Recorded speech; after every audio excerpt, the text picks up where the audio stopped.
अस्सलाम वालेकुम। Programme night addition में हम आपको खुशामदीद कहते हैं। नाजरीन, अफगानिस्तान में 20 साला जंग को 20 दिन भी नहीं लगे और वहाँ स्याह सफ़ेद के मालिक बने बैठे अमेरिका ने प्लेट में रखकर पूरा अफगानिस्तान तालिबान को पेश कर दिया। अचानक कब्जे ने जहां अफगान सिक्योरिटी फोर्सेस को मज़ामत का मौका नहीं दिया, मज़ामत की नहीं गई, वहीं आम आवाम और अमेरिका के हिमायतियों को भी भागने का मौका नहीं मिला।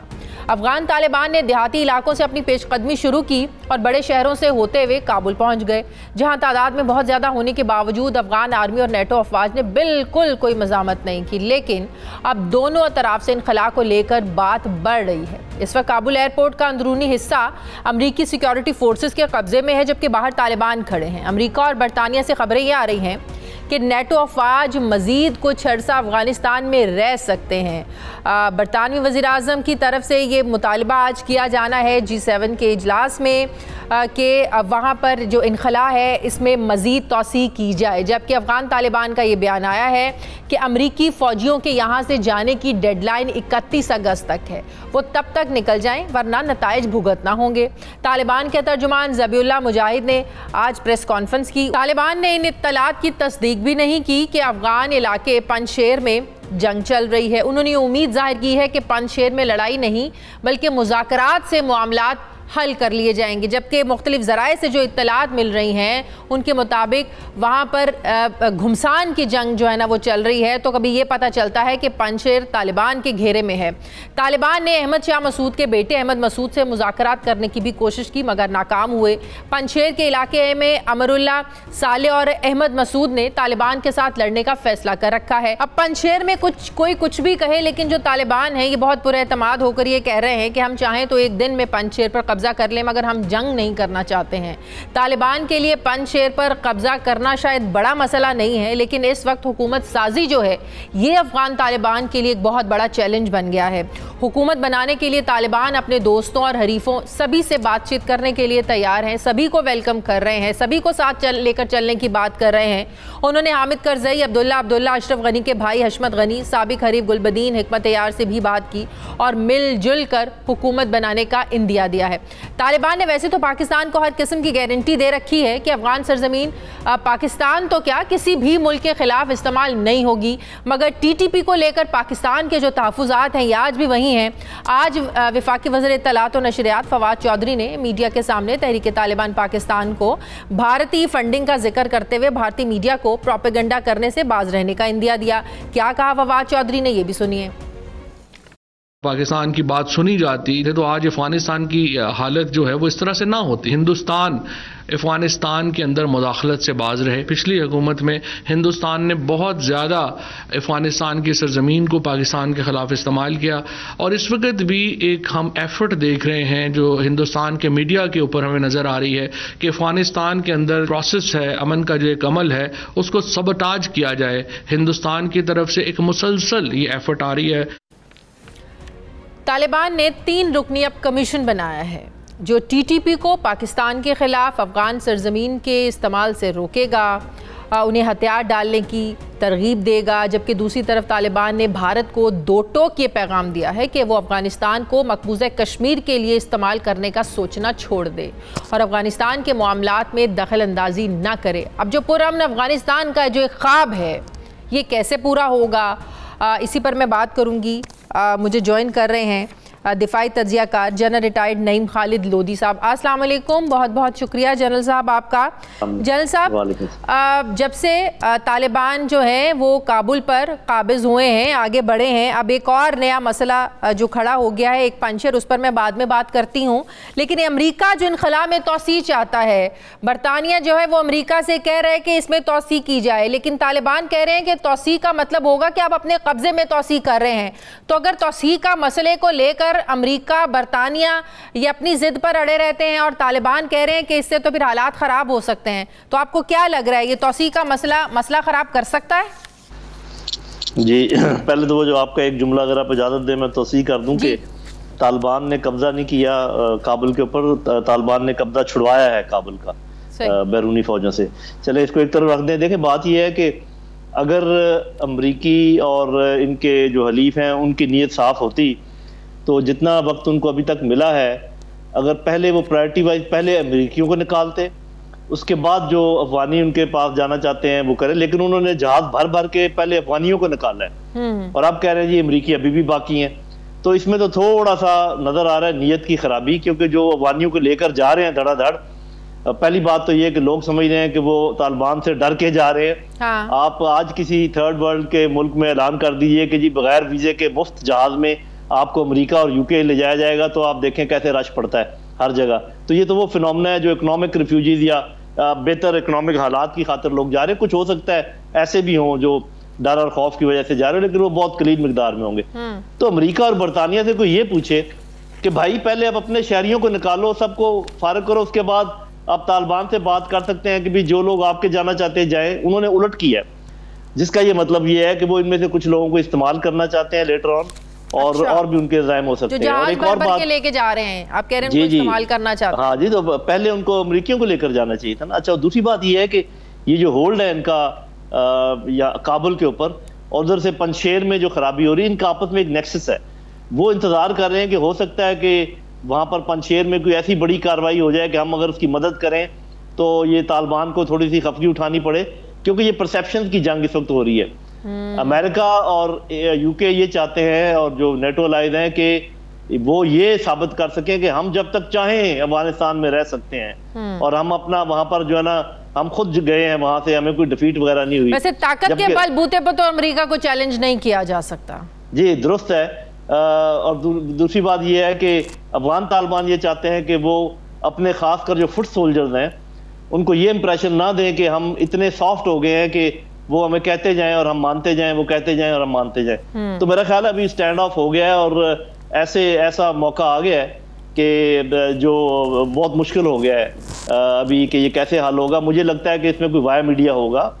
अफगान तालिबान, लेकिन अफगान तालिबान ये भी कह रहे हैं कि काबुल एयरपोर्ट का जो रास्ता है आम अफगान तालिबान अवाम के लिए बंद है, जो गैर मुल्की जाना चाहें उनके लिए मुमानियत नहीं। तो कुछ लोग इसको भी ज़बरदस्ती के पॉइंट ऑफ व्यू से जो है ना वो सोच रहे हैं कि अफगान तालिबान अवाम को ज़बरदस्ती रोकने की कोशिश कर रहे हैं। देखिए अभी बात यह है कि अभी तो वहाँ पर नॉर्मल हुकूमत नहीं है, अभी तो हालात फ्लक्स में है। और इस सूरत में तो मैं समझता हूँ कि अगर कोई और मुल्क होता तो अपने शहरियों को बिल्कुल दो टोक रोक देता। आपके सामने जहाज भर भर के जा रहे हैं, तो ये कहना कि वो अपने लोगों को जाने नहीं दे रही गलत है। उन्होंने ना ये कहा है कि हम अभी भी वो तो अपील कर रहे हैं कि आप लोग क्यों जा रहे हैं, आपको हम नहीं धमका रहे, नहीं डरा रहे, आप ना जाइए। तो ये, लेकिन बहरहाल अब जो फिनोमेना चल रहा है उस पर तो हम कोई ज्यादा बहस नहीं कर सकते। मैंने अपना आपको बता दिया कि वो खास एजेंडे के तहत लेकर जा रहे हैं, बाद में इनको इस्तेमाल करेंगे। और वो ये भी देख रहे हैं कि पंजशेर क्योंकि वो एक टो होल्ड चाहते हैं, वो चाहते हैं थोड़ी सी जगह पर हमारा कब्जा रहे ताकि अगर कुछ करना पड़े तो कर लें। बाकी वो जो अंदर आपने थोड़ा सा लुकमा दिया था कि उनको ताकत के तौर पे तो उनको नहीं रोका जा सकता, तो ये बात इतनी दुरुस्त नहीं है। ताकत की भी एक लिमिट होती है और ताकत हर जगह इस्तेमाल नहीं हो सकती। हाँ, अगर वो एटम बम फेंके, हाइड्रोजन बम फेंके, फिर तो बात अलग है। लेकिन हाइड्रोजन और एटम बम के नीचे नीचे जितनी ताकत थी उन्होंने सारी इस्तेमाल की है। अगर आपने गौर किया, आज भी करना चाहें तो कर सकते हैं। जी, आज भी करना चाहे तो कर सकते हैं, इसमें कोई शक नहीं। लेकिन वो फिर ताकत इस्तेमाल कर सकते हैं एक लेवल के ऊपर की, यानी कि बॉम्बिंग और दूर की बॉम्बिंग। अगर आप ये समझती हैं कि वो अपनी फौजों को यहाँ उतार के हरा सकते हैं तालिबान को, तो ये आपका अंदाजा गलत है, क्योंकि मैं फौजी हूँ, मुझे पता है कि ऐसा मुमकिन नहीं है। तो ये मामला ऐसे हैं कि थोड़े से अभी गंभीरता की तरफ जा रहे हैं। ज्यादा अफगान तालिबान के सामने जो सख्त मरला है वो है इंक्लूसिव गवर्नमेंट बनाने का, जो कि ऑल इंक्लूसिव तो नहीं हो सकती, लेकिन ब्रॉड बेस्ड और इंक्लूसिव हो सकती है। क्या चैलेंजेस आपको लगता है कि हुकूमत साजी में हो सकते हैं? इक्तिसादी पहलू बड़ा अहम है, फिर मगरिब का एक दबाव है, फिर किस तरह का सिस्टम लेकर आते हैं? चैलेंजेस से भरपूर फेज है जिससे अभी गुजरना है अफगान तालिबान को।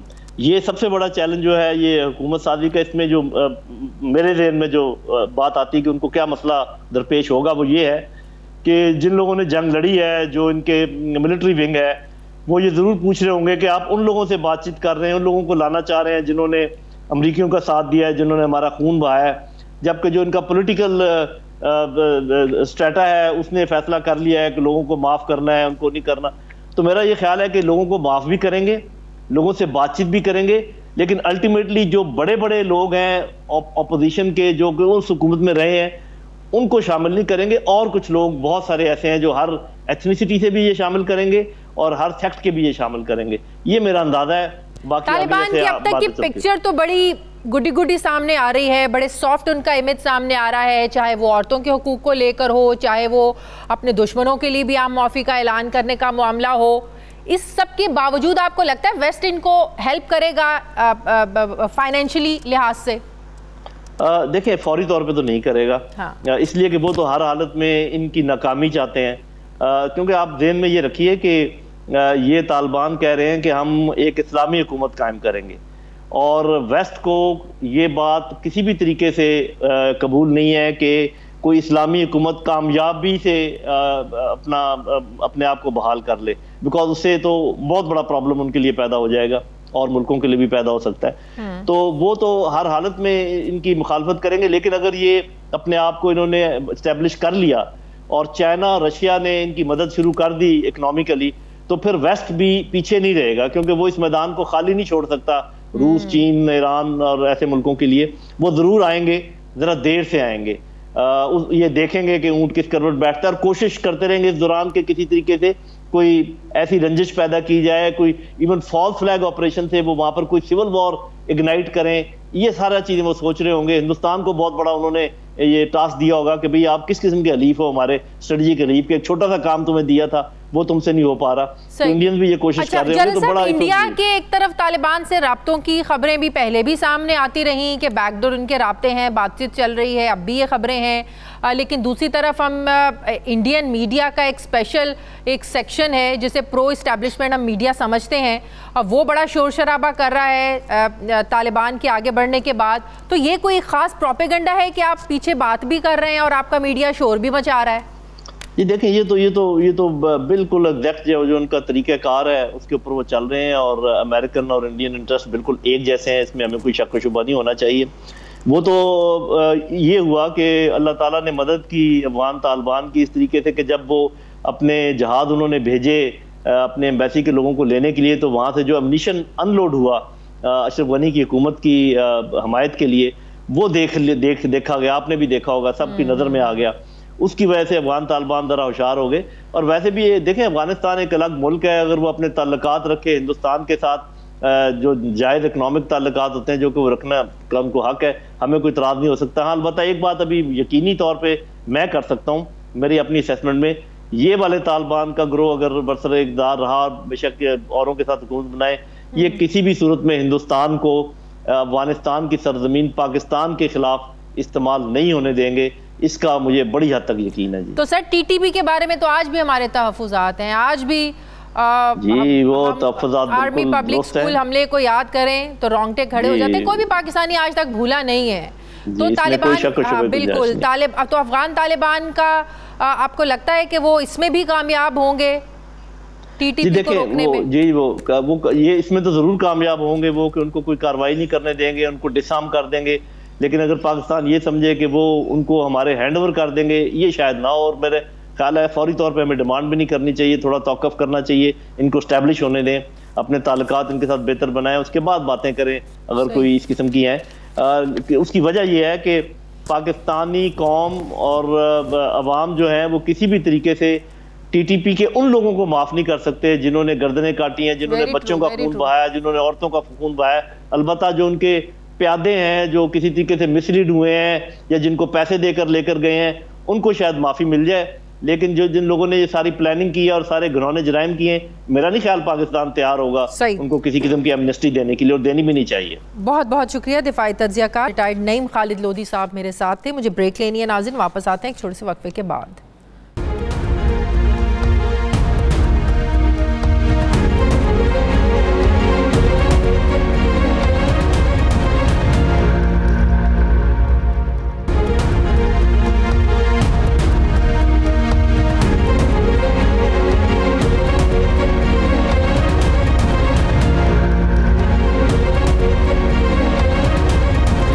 ब्रेक के बाद एक बार फिर से आपको खुशामदीद कहते हैं।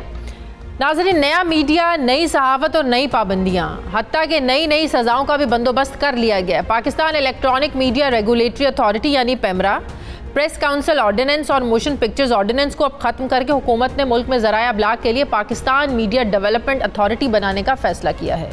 मुल्क में काम करने वाले तमाम अखबारात, टीवी चैनल्स और digital media platforms Pakistan media development authority के नीचे काम करेंगे। इस ऑर्डिनेंस की खिलाफ वर्जी की सूरत में 3 साल तक कैद और 2.5 करोड़ रुपए तक का जुर्माना भी हो सकेगा। अब सभी जो सहाफ़ती तंजीमें हैं, मीडिया हाउसेज हैं, हत्ता कि ऑपोजिशन भी इस बिल की मुखालिफत कर रहे हैं और इस ऑर्डिनेंस को मुस्तरद करते हुए सहाफ़ती तंजीमों का ये मानना है कि दुनिया भर में कहीं भी मीडिया पर कदगन लगाने के लिए उन्हें जेल भेजने का कानून मौजूद नहीं है। किसी भी गलती पर या गलत खबर देने पर जुर्माने तक की बात तो ठीक है, मगर मीडिया में इस्लाहात के नाम पर हुकूमत का झैली इदारा बनाना ये दुरुस्त बात नहीं है। मीडिया तंजीमों का ये कहना है कि PMDA का कानून मीडिया की तनकीदी आवाज़ों को जालिमाना सेंसरशिप के निज़ाम के ज़रिए दबाने की कोशिश है। एक तरफ हुकूमत का ये मौक़िफ़ रहा है कि हम तमाम स्टेक होल्डर्स को शामिल करके ये कानून ला रहे हैं, लेकिन दूसरी तरफ कोई एक भी स्टेक होल्डर ने इस बात से इत्तफ़ाक़ ही नहीं किया, बल्कि मीडिया तंजीमों की तरफ से तो रोज़ाना अखबारात और TV चैनल्स पर एहतजाज किया जा रहा है, लेकिन हुकूमत इस पर काम जारी रखे हुए है। मीडिया को किसी भी जमहूरियत में नाज़रीन रियासत का चौथा सतून माना जाता है, लेकिन अगर इसकी आवाज़ों को बंद कर दिया जाए तो आवाम की आंखें और कान बंद होकर रह जाते हैं। फिर वो आवाम के जो टैक्स मनी से चलने वाले बाकी 3 सतून है उस पर नज़र नहीं रख सकता, यानी आवाम नहीं देख सकते कि इनकी हुकूमत, अदलिया और मुकन्ना आखिर कर क्या रहे हैं। इसी पर बात करने के लिए मुझे ज्वाइन कर रहे हैं सीनियर सहाफ़ी तज्ज़ियाकार मज़हर अब्बास साहब। अस्सलाम वालेकुम, बहुत बहुत शुक्रिया मज़हर अब्बास साहब। मज़हर अब्बास साहब, आई एम श्योर आपने ये बिल है इसको पढ़ा होगा, इसके कुछ पॉइंट्स देखे होंगे आपने।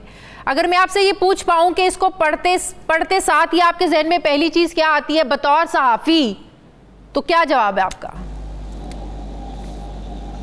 शुक्रिया शादिया। पहली चीज़ जो मेरे अव्वल तो अभी तो सरकारी तौर पे इस तरह की चीज़ें सामने ही नहीं रखी गई हैं। हेयर से पे है, कोई कॉन्सेप्ट पेपर है, लेकिन जो पहली चीज़ मुझे स्ट्राइक करती है जब आप ये कहती हैं कि प्रिंट, इलेक्ट्रॉनिक मीडिया और डिजिटल मीडिया, इनके जो मुख्तलिफ इंस्टीट्यूशन हैं उसको मर्ज करके एक ऑर्गेनाइजेशन बनाई जा रही है, तो मुझे ये मीडिया डेवलपमेंट अथॉरिटी से कम लगता है, मीडिया कंट्रोल अथॉरिटी बनता हुआ ज़्यादा नज़र आता है। और उसके रीजंस हैं। देखिए, 2 बातें गवर्नमेंट जो है वो कोशिश कर रही है कहने की।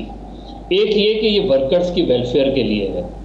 अगर वर्कर्स की वेलफेयर का इतना ख्याल है तो पिछले 3 सालों में जो जिस तरीके से जर्नलिस्टों को, ब्लॉगर्स को, राइट्स एक्टिविस्ट को उठाया गया, FIA के नोटिसेस आज तक दिए जा रहे हैं, जिस तरीके से सहाफ़ियों गायब हुए, उनके किसी केसेस का कोई मंतकी अंजाम तक नहीं पहुंचा, तो ये कौन सी प्रोटेक्ट आप जर्नलिस्टों को कहां से प्रोटेक्ट कर रहे हैं? देखिए, सीधी सी बात यह है कि ये मीडिया को कंट्रोल करना चाहते हैं। अब ये इसमें एक स्ट्रॉन्ग आर्गूमेंट ये दे रहे हैं कि जी हम फेक न्यूज़, वो है बिल्कुल ठीक है कि फेक न्यूज़ को डिस्करेज करना चाहिए, उसे रोकना चाहिए, बिल्कुल, लेकिन दुनिया भर में उसके तरीके क्या अडॉप्ट किए गए हैं, जिसकी खुद वज़ीर-ए-आज़म इमरान खान सबसे ज़्यादा बात करते हैं। वो जब भी उनसे मीडिया के हवाले से बात की जाती है तो वो मिसाल देते हैं बरतानिया की। यस। और वो मिसाल देते हैं कि बरतानिया के कितने स्ट्रॉन्ग लाइबल लॉज हैं। वो मिसाल देते हैं कि किस तरह उन्होंने इयान बोथम के खिलाफ केस जीता।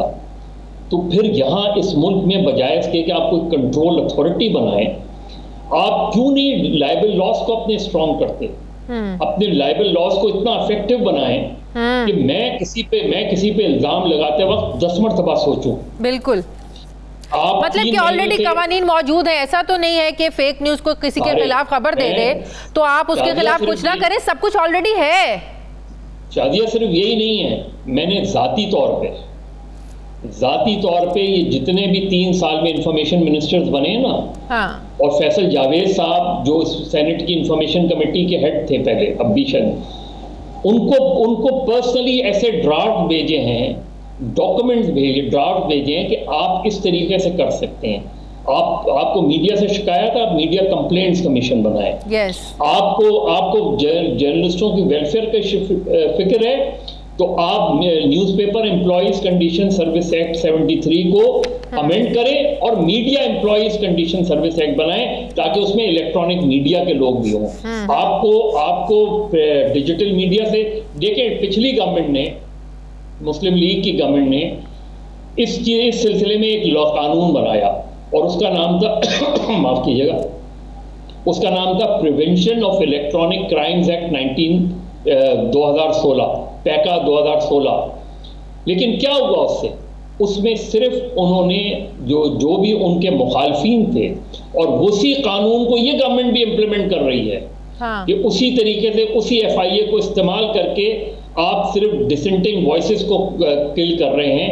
तो ये जो पूरा एक स्ट्रक्चर बनाया गया है, तो अगर ये वाकई वर्कर्स की वेलफेयर के लिए काम करना चाहते हैं, मैं आपको चैलेंज करता हूं, मैं मिनिस्ट्री ऑफ इंफॉर्मेशन को चैलेंज करता हूं कि आप और वजीर आजम को अगर वाकई वेलफेयर का ख्याल है, तो आप इस मुल्क के लेबर कवानीन के तहत आप चारों सूबों में इम्प्लीमेंटेशन ट्राइब्यूनल्स बनाएं, आप लेबर कोर्ट्स को इफेक्टिव बनाएं, लेबर कोर्ट से एक हफ्ते में, एक महीने में फैसले करवाएं। देखिए कैसे नहीं तनख्वाहें देते हैं मालिकान को। लेकिन ऑर्डिनेंस के जरिए आप देखें ना, ऑर्डिनेंस की भी तो एक मुद्दत होती है ना, 90 दिन की मुद्दत होती है ऑर्डिनेंस की। तो सर ये उसके बाद क्या होगा? आप ऑर्डिनेंस पे ऑर्डिनेंस लाई जाएंगे, आप क्या करेंगे? शादिया, ये सिर्फ देखिए, फर्ज करें कानून बना भी लेते हैं, पार्लियामेंट से भी बना लेते हैं कानून। मैं आपको ये पीछे मेरी किताब पढ़ी है मीडिया लॉज के हवाले से। इस मुल्क में 1947 से लेके आज तक जितने भी कवानीन बने हैं, वो रेगुलेशंस के नाम पे सिर्फ रिस्ट्रिक्शन लगाई गई हैं। बिल्कुल कहा यह जाता है कि रेगुलेट करने जा रहे हैं हम इसको बेहतर करने जा रहे हैं, लेकिन दरअसल वो पाबंदी लगाने जा रहे होते हैं। इसलिए ये आप इस चीज को दुरुस्त मानते हैं कि सोशल मीडिया का, अगर आपने यूट्यूब अपना चैनल बनाना है, आपने अपना सोशल मीडिया डिजिटल मीडिया अगर आप अपना बनाना चाह रहे हैं, उसके लिए आपको लाइसेंस लेना पड़े, आपको लगता है ये दुरुस्त है, ये हुकूमत दुरुस्त कर रही है? देखिए लाइसेंस लेना एक अलग चीज है, लेकिन जो वो नियत क्या है कि हर साल ये लाइसेंस रिव्यू होगा। मतलब क्या कि अगर मैं साल में देखूंगा कि ये अगर मेरे खिलाफ बहुत ज्यादा बोल रहा है, तो उसका लाइसेंस रिव्यू नहीं करूंगा। बोल क्या रहा है? उसको लाइसेंस मिलेगा तो बोलेगा, वो लाइसेंस नहीं मिलेगा। नहीं, अब एक तो पहले लाइसेंस मिलना, फिर मुझे ये बताएं कि जो अगर फर्ज करें कोई टीवी चैनल निकालना चाह रहा है, वो क्यों करोड़ों की इन्वेस्टमेंट करेगा अगर उसे ये वो हो कि एक साल बाद हो सकता है कि उसका लाइसेंस कैंसिल कर दिया जाए, रिव्यू नहीं किया जाए। तो ये इन्वेस्टमेंट को भी रोक रहे हैं मीडिया के अंदर। ये बिल्कुल भी मीडिया वर्कर्स की वेलफेयर के लिए कुछ नहीं करना चाहते। ये सिर्फ एक आज देखे ना किस तरीके से एक चंद लोगों को बुला के एक ऑर्गेनाइजेशन खड़ी कर दी जाती है, और उनके तहत ये किया जाता है जाएं मसाफती कमीशन में, बिल्कुल जाएं, जाना चाहिए, हम भी जाएंगे वहां, बात करेंगे। ये तरीका मेरा ख्याल है फवाद चौधरी साहब उस लाइन पे चल रहे हैं जिस लाइन पे जनरल ज़िया-उल-हक के दौर में जनरल मुजीब चले थे, जिस तरीके से अय्यूब खान के दौर में अल्ताफ गौहर चले थे। ये उसी तरीके से उसी लाइन पे चल रहे हैं। ये सिर्फ मीडिया को कंट्रोल करना चाह रहे हैं, ये अपनी ताकत का इस्तेमाल चले अगर ताकत का इस्तेमाल करके मीडिया को कंट्रोल करना चाह रहे हैं, तो सहाफ़ी चुप करके बैठे रहेंगे, क्या करें? नहीं, वही तो देखिए, आप हमें क्रश कर सकते हैं। इससे पहले भी रूलर्स ने क्रश किया ना। इससे जो पहले रूलर्स थे उन्होंने जेलों में भी डाला, उन्होंने कोड़े भी लगाए। अब ये सारी चीजें हो चुकी हैं ना, इन सारी चीजों को हम भुगत चुके हैं, इन सारे कवानीन को हम भुगत चुके हैं। हमने बड़ी लंबी स्ट्रगल की थी प्रेस एंड पब्लिकेशन ऑर्डिनेंस खत्म करने के लिए।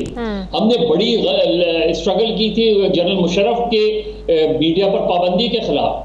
तो हम तो तैयार हैं, हम लड़ाई लड़ेंगे, आप पाबंद करते रहें, हम वो लड़ाई लड़ते रहेंगे। हमें हंगर स्ट्राइक करनी पड़ेगी। लेकिन ये भी एक बात वैसे दुरुस्त है, आज हर कोई यूट्यूब चैनल बनाकर हर कोई सहाफ़ी बना हुआ है जिसका दूर दूर तक सहाफत से कोई ताल्लुक नहीं है। इस चीज पर जो कंसर्न है वो बिल्कुल दुरुस्त है मज़हर अब्बास साहब, बहुत ज्यादा। मैं इससे 110% एग्री करता हूँ। हाँ।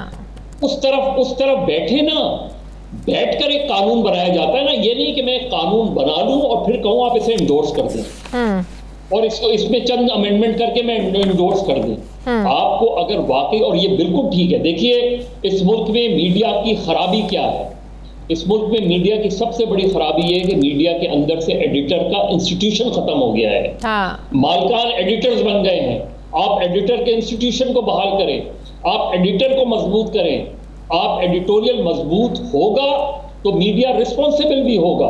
इसी तरीके से यूट्यूब चैनल वगैरह के लिए आप बनाएं, एक पैरामीटर्स बनाएं उस चीज के लिए, लेकिन उसमें कहीं भी ये झलक नहीं आनी चाहिए कि आप जो है वो लाइक्स और डिसलाइक्स। और ये इस मुल्क का पिछले 74 साल से अलमिया ये रहा है कि मीडिया के हवाले से हमेशा लाइक्स और डिसलाइक्स होते हैं। बिल्कुल। जो और ये पॉलिटिशियंस का आखिरी चीज, ये पॉलिटिशियंस का सबसे बड़ा प्रॉब्लम ये रहा है इस मुल्क में कि जब वो ऑपोजिशन में होते हैं तो सारा मीडिया अच्छा लगता है उन्हें आजादी सहाफत बहुत अच्छी लगती है। वो जलसों में जाते हैं, जुलूसों में जाते हैं, और जिस दिन वो ताकत आती है उनके पास, जिस दिन पावर आती है, उस दिन ये आजादी सहाफत उन्हें। इसकी हालिया मिसाल अगर तहरीक इंसाफ की हुकूमत कहा जाए तो मेरे ख्याल में गलत नहीं होगा। मजहर अब्बास, इमरान खान, आप सोचें, इमरान खान कि अपने 2018 के क्लिप्स निकालें। बिल्कुल। कि मैं पीटीवी और रेडियो पाकिस्तान को बीबीसी मॉडल पे बनाऊंगा। हाँ। इन्होंने कहा था कि ministry of information ministry of disinformation का काम करती है।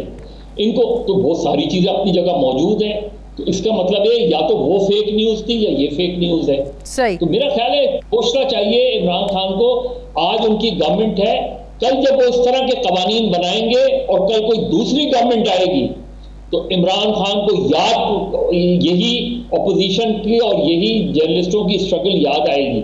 सही। जब वो कवानीन आपकी पार्टी के खिलाफ इस्तेमाल होंगे तो आपको वो कवानीन फिर हर्ट करेंगे। ये माजी की गवर्नमेंट देखती रही हैं, ये माजी की पॉलिटिकल पार्टी वाला मामला हो जाएगा सर, जो माजी में चीजें। हाँ, आज तक नहीं ये यानी पीपल्स पार्टी में जुल्फिकार अली भुट्टो ने कहा था प्रेस एंड पब्लिकेशन ऑर्डिनेंस मैं खत्म करूंगा।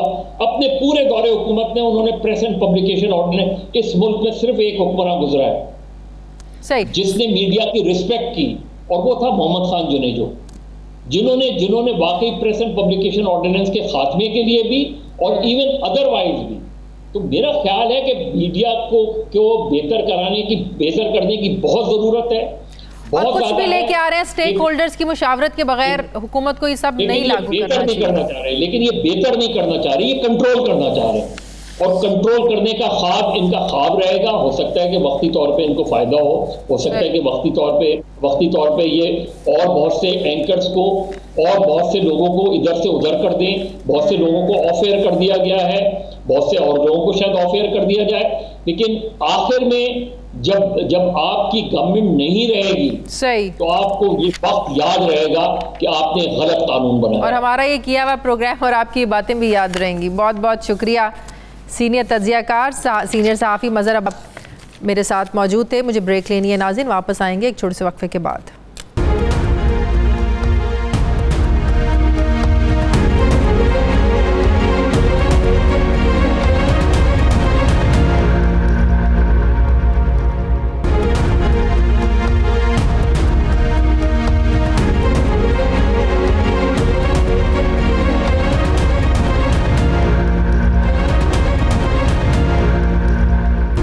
ब्रेक के बाद एक बार फिर से आपको खुशामदीद कहते हैं। वज़ीर मुमलिकत बराए पार्लिमानी उमूर अली मोहम्मद खान साहब मुझे ज्वाइन कर रहे हैं। अस्सलाम वालेकुम, बहुत बहुत शुक्रिया अली मोहम्मद खान साहब आपका। पाकिस्तान मीडिया डेवलपमेंट अथॉरिटी, जिस पर मीडिया तंजीमें, सहाफ़ी बिरादरी सब नाराज़ है, लेकिन हुकूमत इसको लागू करना चाहती है।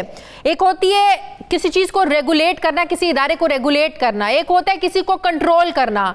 तो क्यों हुकूमत इस बिल के ज़रिए, इस पीडीएम, इस अथॉरिटी के ज़रिए मीडिया को कंट्रोल करना चाहती है? सर, हुकूमत चाहती क्या है? कि मीडिया बिल्कुल अंडर हो जाए, जो कहे वो खबर सामने आए, जो चीज़ हुकूमत चाहे वही डिस्कस हो? बिस्मिल्लाहिर्रहमानिर्रहीम, बहुत शुक्रिया। अल्लाहुम्मा सल्लि व सल्लिम व बारिक अला सय्यिदिना मुहम्मद। देखें, पहले तो मैं इस तासुर को बिल्कुल रद्द करता हूँ। हुकूमत का ऐसा कोई इरादा नहीं है। ये हुकूमत पाकिस्तान की उन हुकूमतों में से है जो हमेशा मीडिया के साथ बड़ा क्लोज रही। हमारी जो रेजिस्टेंस थी, जब हमारी तहरीक थी, तहरीक के दौरान मीडिया उठ रहा। हाँ, ये एक इशू रहा कि जिस तरीके से शायद कुछ लोगों की एक्सपेक्टेशन थी, शायद उस तरह से हमने उस तरह नहीं किया। लेकिन मीडिया के हवाले से वज़ीर आज़म साहब, क्या एक्सपेक्टेशंस थी जो आपको लगता है आप लोग पूरी नहीं कर सकते? सर देखें, हो सकता है कुछ लोगों की हमसे कुछ एक्सपेक्टेशन हो, लेकिन वज़ीर आज़म साहब जो हैं वो उन लोगों में से हैं जो हमेशा बड़ा ओपन रहे और हमेशा मीडिया के साथ बड़ा फ्रेंडली रहे और हमेशा हर तरह के मीडिया पर्सन्स के साथ उनकी इंटरेक्शंस रही, मुलाकात रही। ये जो अथॉरिटी लाना हम चाह रहे हैं, इसमें पहले तो हमारे वज़ीर इत्तलात खुद कह भी चुके हैं और मैं भी यहाँ पे कहना चाहता हूँ, आज काबीना में ये आई भी बात, तो सबसे पहली बात यह है कि जिनके लिए बनाई जा रही है तो आप लोगों को साथ लेके चलेंगे इसमें, और इसमें कोई चीज सुपर इम्पोज नहीं की जाएगी और आपको पेज पे लेने के बाद जो है इसको आगे लेके जाया जाएगा। लेकिन बहरहाल एक अथॉरिटी की जरूरत तो थी ताकि जो मामलात हैं वो ऐसा चल सके। लेकिन मैं दोबारा ये कहना चाहूंगा, मुताबिक आपको सोशल मीडिया के लिए आपने यूट्यूब चैनल ऑन करना है अपना, आपका कोई वीडियो लॉग है, आपकी अपनी वेबसाइट, आपको उसके लिए लाइसेंस लेना पड़ेगा। तो हम कैसे एक्सपेक्ट करें? देखें, दो तरह के लोग होते हैं, एक को होती है हुकूमती पॉलिसियों से ज़ाहिर है इख्तलाफ भी हो सकता है, किसी के लिए हुकूमती पॉलिसियाँ ठीक भी हो सकती हैं। तो जब आप लोगों पे डिपेंड करता है कि आपने किसको लाइसेंस देना है, किसको लाइसेंस नहीं देना, तो इस तासुर को आप लोग कैसे ख़त्म करेंगे सर? नहीं, देखिए जो कुछ होगा that will be according to law. Number 1 एक TOR के तहत कि जो मीडिया की जो तंजीमें हैं, जो वर्किंग जर्नलिस्ट हैं, उनको इसमें एतमाद में लेके आगे बात बढ़ाई जाएगी। साथ एतमाद में लेके बनाया गया होता तो इतना शोर शराबा नहीं होता। नहीं, अभी तो खैर ये बात आगे जाएगी ना, अभी तो इसमें तो अभी काफी स्टेजेस बाकी हैं। देखें, एक बात से तो आप भी इनकार शायद ना कर पाए और हमारे मीडिया के दोस्त भी, कि जो वर्किंग जर्नलिस्ट होता है वो बहरहाल उसको अपने हुदूद और हुदूद का पहले से पता होता है, उसको आइडिया होता है कि कौन सी चीज मैंने लिखनी है, कौन सी चीज जो है वो रियासत के खिलाफ है, कौन सी चीज जो है वो मुल्क के मफाद। आपको बताने की जरूरत नहीं पड़ती। लेकिन जिस तरह अभी यूट्यूबिंग बहुत हो गई है तो अच्छी बात है, लेकिन उसमें हर तरह के लोग आ गए हैं, तो कुछ ना कुछ रेगुलेशंस होनी चाहिए, कुछ ना कुछ रूल्स रेगुलेशन होनी चाहिए। और वो रेगुलेशन अलग होती है, कंट्रोल करना अलग होता है। लेकिन तासुर आप लोगों के बिल के ड्राफ्ट से आते हैं कि जैसे आप लोग कंट्रोल करना चाहते हैं सर। नहीं, कंट्रोल तो देखें, आप लोगों को कंट्रोल तो कोई डिक्टेटर नहीं कर सका, हम क्या करेंगे? हम तो मैं समझता हूँ वी आर एक ही जो है गाड़ी के दो पहिए हैं।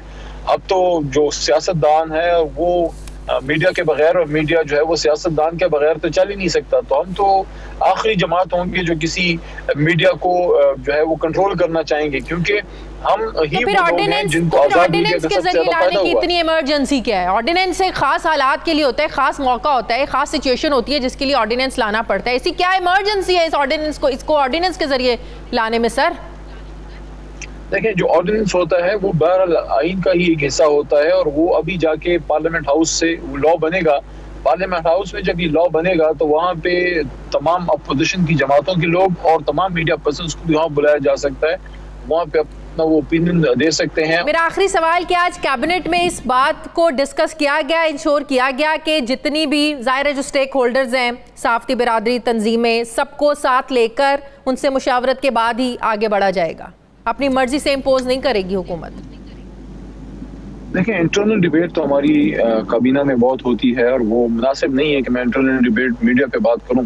लेकिन इतना मैं आपको ज़रूर कहना चाहूँगा कि जो वज़ीर-ए-आज़म साहब का जो विजन है और जो हमारा जो मैक्सिमम काबीना के जो मेंबरान है वो इसी बात पे जो है एक सोच है कि बहरहाल एक डेवलपमेंट अथॉरिटी या रेगुलेशन का एक निज़ाम होना चाहिए। लेकिन उसका मतलब ये नहीं है कि कोई चीज़ आप लोगों पे ज़बरदस्ती ऐसी इम्पोज की जाएगी जो हुकूक इज़हार आज़ाद राय जो है आर्टिकल 19 के खिलाफ हो।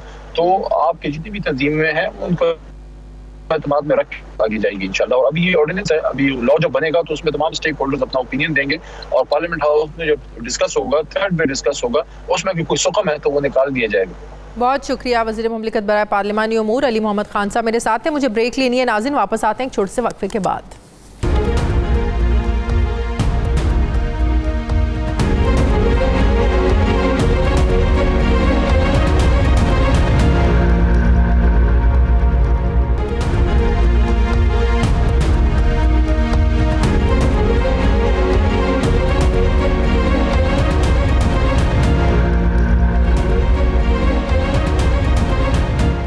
ब्रेक के बाद एक बार फिर से आपको खुशामदीद कहते हैं नाज़रीन। इस बार मॉनसून की जो बारिशें हैं ये ज़रूरत से ज़्यादा कम हुई हैं, जिसकी वजह से डैम्स में पानी वैसे ही नहीं भर सका जितनी हमारी ज़मीन को ज़रूरत होती है। पानी की जो किल्लत है ये कुदरती तौर पर पानी के ज़खायर को ज़ेर ज़मीन और ज़राअत के लिए बहुत कम कर देती है। इंडस रिवर सिस्टम अथॉरिटी यानी इरसा के तर्जुमान खालिद इदरीस राना ने यह बताया है कि ये वाज़े नज़र आ रहा है कि अगर तरबेला डैम ना भरा तो ऐसा जो है ये 44 साल तारीख़ में तीसरी बार होगा। इस सीजन में मंगला डैम में पानी की कमी है, जबकि तरबेला झील को भी ऐसा ही खतरा है। ऐसे में हालात तबाहकुन हो सकते हैं। महकमा मौसमियात के जो आदाद शुमार हैं, इनके हिसाब से ये बताया गया है कि अगस्त के इब्तदाई 3 हफ्तों में 58% कम बारिशें हुई हैं, और अगर 1 जुलाई से 23 अगस्त तक गुज़श्ता 7 हफ्तों की औसत देखी जाए तो मुल्क को 22% बारिश की कमी का सामना है, जबकि इस अरसे में सूबा सिंध को सबसे ज़्यादा मसाइल का सामना हो सकता है, जहां बारिशें 65%, गिलगित बल्तिस्तान में 34%, आज़ाद कश्मीर में 28% और पंजाब में 25% कम बारिशें हुई हैं। जहां तक फसलों का ताल्लुक है तो अब तक ये बताया जा रहा है कि चावलों की फसल को मुनासिब पानी लग गया है और पंजाब के शुमाली इलाकों में ज़राअत को इतना ख़तरा नहीं है, लेकिन जो जनूबी इलाके हैं वहाँ पर बारिशों की कमी से नुकसानात में इजाफा हो सकता है, जहाँ ज़्यादा बारिशें सिर्फ मौसम को मरतूब कर सकती हैं, जो कीड़ों के हमले के लिए साजगार और फसल के लिए नुकसानदेह होता है। मैं बात करूँगी, मुझे ज्वाइन कर रहे हैं वज़ीर-ए-आज़म के मुआविन खुसूसी बराए ज़राअत व खुराक जमशेद इकबाल चीमा साहब। अस्सलाम वालेकुम, बहुत बहुत शुक्रिया चीमा साहब आपका। चीमा साहब, सबसे पहले तो ये बताइएगा, जो खदशात जाहिर किए जा रहे हैं फसलों के हवाले से, कौन सी फसलें हैं जिनसे नुकसान हो सकता है? ज़ाहिर है जो एक्सपेक्ट किया जा रहा था कि जो मानसून में इतनी बारिशें होती हैं, इस बार वैसी बारिशें नहीं हुई हैं, तो कितना नुकसान और किन फसलों का ज़्यादा नुकसान हो सकता है? देखिए, इस वक्त आप कह लें जो पानी पिछले साल इस वक्त दरियाओं में बह रहा था, 3,58,000 क्यूसेक बह रहा था, और आज की डेट में 2,14,000 क्यूसेक पानी बह रहा है। ये तकरीबन आप कह लें 1,34,000 के लगभग क्यूसेक पानी कम है। ये बनेगा अराउंड 37%, 36%। तो 36% इस वक्त वाटर इनफ्लो जो है वो कम है। दूसरा है कि आपका पानी 1543 फुट पिछले साल था तरबेला में, और उतना ही आज है, लेकिन मंगला में आपका पानी पिछले साल से भी आप कह लें कोई 36-37 फुट कम है। पिछले साल को ये 1238 फुट पे था, इस साल ये 1201 फुट पे है। और दूसरा ये कि पिछले अगर 10 साल एवरेज से देखें तो 10 साल एवरेज से भी 19 फुट पानी नीचे है मंगला डैम में पिछले साल से पानी की कमी। इसके कॉन्सिक्वेंसेस दो हैं। एक तो ये कि जो आपकी मौजूदा 3-4 फसलें हैं, एक काटन है, मेज़ है, राइस है और शुगर केन है। ये 4 बड़ी फसलें हैं, और ये चारों क्रॉप्स जो हैं ये कैश क्रॉप्स हैं, ये कमर्शियल क्रॉप्स हैं। इन चारों स्टेज की बड़ी सेंसिटिव स्टेज है इस वक्त। आप कह लें यहाँ पे अगर पानी थोड़ा कम मिलता है तो नुकसान जो है वो तवक्को से थोड़ा ज़्यादा हो सकता है, और लेकिन इससे ज़्यादा जो डेंजरस होती है पोजीशन के रबी के लिए, जो डैम्स का पानी है मेनली रबी के लिए इस्तेमाल होता है। अगर डैम का पानी आज निकाल के आप खरीफ को पका लें तो वो पक सकती हैं, डेफिनेटली इतना पानी मौजूद है कि जो फ्लो आ रहा है वो, और डैम्स का पानी, लेकिन आप रबी कुर्बान नहीं कर सकते। लिहाजा आप कह लें रबी जो है उसको खतरा ज़्यादा हो सकता है। सो मैं समझता हूँ कि सारी कौम से अपील है कि दुआ करें कि इन दोनों बारिशें पीछे कैचमेंट एरिया में ज़्यादा हों। अगर गिलगित बल्तिस्तान में भी बारिश कम है, अगर कश्मीर में भी कम है, तो हर सिचुएशन के लिए तैयार है ना, तो आप लोगों ने एक्सपेक्टेड क्या है, कौन सी जो अजनास है वो हमें इंपोर्ट करनी पड़ सकती हैं? मैं समझता हूँ कि इस साल कोई इजनास इंपोर्ट नहीं करनी पड़ती। अगर ये जो पानी अगर 5-10% का डिफरेंस हो तो फिर तो नहीं इंपोर्ट करनी पड़ेगी। इस वक्त पिछले साल इस वक्त जो पानी था डैम में वो 12.8 मिलियन एकड़ फीट था, लेकिन आज की डेट में ये 10.16 मिलियन क्यूसेक फीट है। ये तकरीबन कोई यू कैन से कि अराउंड 22-23% डैम्स में पानी की स्टोरेज कम है, और स्पेशली मंगला में ज़्यादा कम है। थोड़ी सी इसमें कोई 0.5 मिलियन एकड़ फीट जो है वो चश्मा में भी कम है। सो अगर इन टोटलिटी देखें तो 3 मिलियन एकड़ फीट पानी इस वक्त कम है। 13 वर्सेस 10 कह लें, या you can say like that. So अपना 15 वर्सेस 13, 15 वर्सेस 12 इस वक्त मौजूद है। सो ये कोई सिंध को तो ऑलरेडी पानी की कमी का मसला है, तो सिंध के लिए हालात क्या फिर ज्यादा वर्स्ट हो सकते हैं? मैं समझता हूँ इस वक्त थोड़ा कहना इसे आप कह लें प्री मेच्योर होगा। अगर आज भी देखें बारिश एक होती है तो बहुत बड़ा डिफरेंस क्रिएट हो जाता है। बाज़ औक़ात अनइवन बारिश हो जाती है, अर्ली सितंबर तक 9-10 सितंबर तक बारिशें हो जाती हैं। बाज़ औक़ात अगर कोई ऐसी चीज़ अल्लाह ताला की तरफ से मदद आती है तो वो फिर कोई इशू नहीं होगा, लेकिन अगर ये जो मौजूदा ट्रेंड है ये कंटिन्यू करता है तो फिर यकीनन नुकसान हो सकता है। और दूसरा, फसलें इस साल इतनी अच्छी हैं, इतनी अच्छी फसलें हैं कि हम तवक्को कर रहे हैं कि तारीखी तौर पर सबसे ज़्यादा ग्रेन में जो ग्रोथ आएगी, जो ग्रोथ फसलों में हमें नज़र आ रही है वो 18% से लेकर कोई 60% तक है।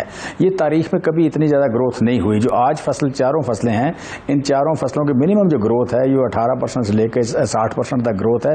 ये बड़ी इतनी अच्छी फोरकास्ट है और फसल नजर भी आ रही है। नहीं करनी पड़ेगी। हमें तो बताया जा रहा था कि अब हुकूमत गंदम भी इंपोर्ट कर रही है। मैम इसमें देखें, गंदम के हवाले से यह है कि गंदम हमारी जो ज़रूरत है, हम 115 किलो पर कैपिटा खाते हैं। 22 करोड़ लोगों को ये गंदम बनती है, कोई 25 million acre feet, 25 million ton 25 million ton जो बनती है, और 12 लाख टन हम सीड लगाते हैं। ये दोनों को इकट्ठा करें तो 26 मिलियन टन बनती है। हमारी जो पैदावार हुई 27.5 जमा 7 लाख हमारे पास पिछली पड़ी थी। हमारे पास 28.2 मिलियन टन गंदम मौजूद थी। कहने का मतलब ये कि हमारे पास सारी ज़रूरियात पूरी करके 2 मिलियन टन गंदम ज़्यादा है। बेसिक बात है कि हम अनफॉर्चुनेटली, बात तो सच है मगर बात रसवाई की, कि हमारा जो बिजनेसमैन है ये शार्टेज को प्लान करता है, ये ब्रांडिंग को, वैल्यू एडिशन को उतना प्लान नहीं करता जितना शार्टेज को प्लान करता है। तो ये र्यूमर पे चला जाता है। इस साल हमारे पास ना ज़ख़ीरा अंदोज़ी होगी। आप ये इनडायरेक्टली कहना चाह रहे हैं कि ज़ख़ीरा अंदोज़ी होने की वजह से इंपोर्ट करनी पड़ सकती है। तो ज़ख़ीरा अंदोज़ों को पकड़ना किसका काम है? मैं बिल्कुल इनडायरेक्टली मैं बिल्कुल इनडायरेक्टली नहीं कह रहा, मैं डायरेक्ट कह रहा हूँ। मैं डायरेक्ट कह रहा हूँ कि ये ज़ख़ीरा अंदोज़ी, मैं आप सब्र नहीं कर रही ना, मैं कह रहा हूँ ये बिल्कुल डायरेक्ट मैं कह रहा हूँ कि ये बात रसवाई की है और बड़ी बड़ी बदकिस्मती की बात है कि हम शार्टेज को प्लान करते हैं। हमारे पास चीनी भी ज़रूरत के मुताबिक मौजूद है और गंदम हमारे पास 2 मिलियन टन ज़्यादा है।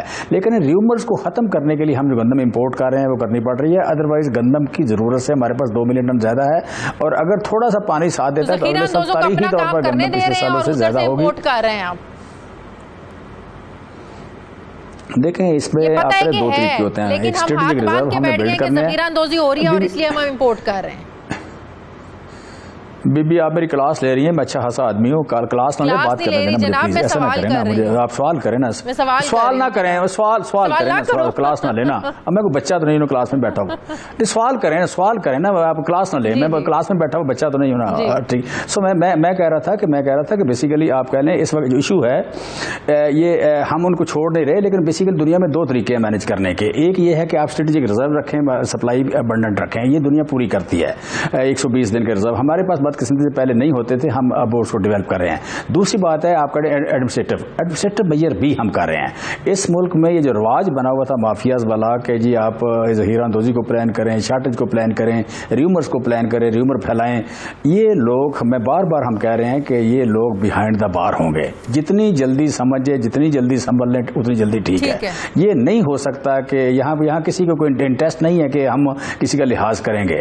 ये लेकिन हम चाह रहे हैं कि यहाँ पे बिजनेसमैन सुखी रहे, बाइज्जत रहे, ये हरासमेंट ना किसी किस्म की हो, किसी के साथ कोई इस तरह की ज्यादती ना हो जाए। ये ना हो कि ये हुकूमत जो है नॉन फ्रेंडली है बिजनेस के। हम बिजनेस फ्रेंडली लोग हैं, लेकिन हमें अवाम का भी ख्याल रखना है। अवाम का जब ख्याल रखना है तो अवाम की कास्ट पे हम बिजनेसमैन को नहीं छोड़ेंगे कि ज़ख़ीरा अंदोज़ी करता रहे। हम मजिस्ट्रेट लगा रहे हैं, हम यहाँ पे क्रिटिकल बाजार बना रहे हैं, हम कानून डिफरेंट ला रहे हैं। जो लोग ज़ख़ीरा अंदोज़ी करेंगे और शार्टेज प्लान करेंगे बिहाइंड द बार होंगे। लिहाजा अपने आप को ठीक कर लें, बाकी सप्लाई ज्यादा करना ये भी जरूरी है। बहुत शुक्रिया आज़म के मुआविन ख़ुसूसी बराए ज़राअत व खुराक जमशेद इकबाल चीमा साहब मेरे साथ थे। नाज़रीन हमारे प्रोग्राम का वक्त ख़त्म हो गया। फीडबैक ज़रूर दीजिएगा, अपना ख्याल रखिएगा। मुझे इजाज़त दीजिए, अल्लाह हाफ़िज़।